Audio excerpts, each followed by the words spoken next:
Surat chambers of કોમર્સના managing કમિટીના આજીવન સભ્યોની ચૂંટણી નવસર્જન પેનલના સભ્યોના કાર્યાલયનું ઉદ્ઘાટન કર્યું. Gujarat chamber of commerce and industries Surat managing કમિટીના આજીવન સભ્યોની ચૂંટણી યોજાવા જઈ રહી છે, ત્યારે નવસર્જન પેનલના સભ્યોએ ઉમેદવારી નોંધાવી હતી. નવસર્જન પેનલનું ચૂંટણી કાર્યાલય ગોળદોડ રોડ ખાતે બલર હાઉસમાં ખુલ્લું મુકાયું, જેમાં સભ્યોએ જણાવ્યું કે આ વખતે ચેમ્બરમાં બની બેઠેલા વર્ષો જૂના સભ્યોની જગ્યા ઉપર સરવરાટભર્યા યુવાન સભ્યો આવે માટે લડત શરૂ થઈ છે. નવસર્જન પેનલ વતી ઉમેદવારી કરતા મદન ભાટિયાએ જણાવ્યું કે 84 વર્ષના ઇતિહાસમાં આ પહેલી ઘટના હશે જેમાં પેનલ ટુ પેનલ ઇલેક્શન થતું હોય.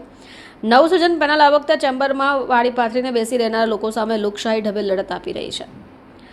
હાલના હોદ્દેદારો યોગ્ય કામ નથી કરતા, જેથી અમે નવા સભ્યો આવે અને કમિટી પર નવા સભ્યોની બને એ માટે દર વર્ષે 2 વર્ષ અમે નિવૃત્ત જાહેર કરીને નવા સભ્યોને તક આપવા માંગીએ છીએ.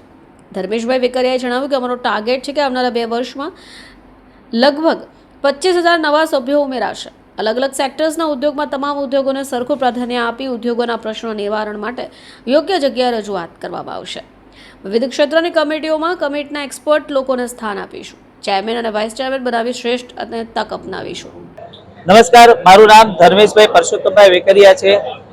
હું ચેમ્બર્સનો લાઈફ મેમ્બર છું. 73-72 નંબર છે. અમારી પેનલનું નામ છે નવસર્જન પેનલ ઉગતો સૂર્ય.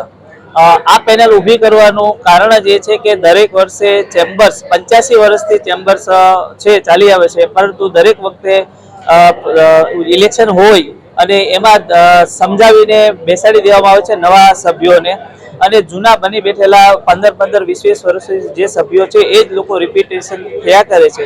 તો અમારો એક જ નારો છે કે નવા યુવાધનને ચાન્સ આપો, જેથી કરીને નવું જોમ ચેમ્બર્સની અંદર આવે અને નવું નેતૃત્વ આવશે તો સારા બીજા કાર્યો પણ થશે. જેવી રીતે 85 વર્ષમાં જેટલી પ્રગતિ થઈ એવી જ પ્રગતિ જેવી રીતે ભારત સરકારમાં નરેન્દ્ર સાહેબ મોદી આવ્યા પછી જેવી રીતે 10 વર્ષમાં ભારત આગળ આવ્યું, એવી રીતે આવતા 5 થી 10 વર્ષમાં અમે લોકો પણ ચેમ્બર્સને વધુ આગળ લઈ જઈ શકીશું. છેલ્લા 85 વર્ષમાં જે નથી પ્રગતિ કરી આવતા 10 વર્ષમાં કરી શકશે એવી અમને ખૂબ ખાતરી છે.